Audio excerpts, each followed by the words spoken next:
عظمه قيمتها ممكن توصل ل 100,000 جنيه، ده ما كانش اكتر. ليه يا اسطى؟ ده الايفون 16 برو ماكس ولا 17 برو ماكس اللي هو اخر حاجه نزلت، مش متابع الصراحه، اصل انا لسه عايش على النوكيا 6600، 98,000 جنيه، ما كملش 100,000 اصلا يعني. للاسف في الزمن ابن المتضايق اللي احنا عايشين فيه ده تعدي ال 100,000 جنيه، ممكن توصل لملايين كمان، لان الاذيه بقت غايه موجوده عند ناس كتير جدا. في ناس كتير الشر والشيطان تملك منهم لدرجه ان هم ممكن يدفعوا دم قلبهم عشان يشوفوا بس حد وهو بيتاذي وحياته بتتدمر. زي مثلا العظمه اللي قدام المثال بتاع النهارده، هي عظمه اللوح، بتبقى موجود منها عظمتين في كل ذبيحه، كل عجل يعني.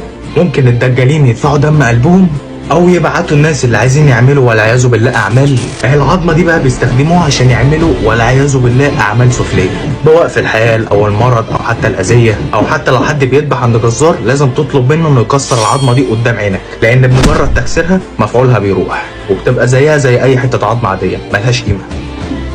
انه الكفر يا سيدنا.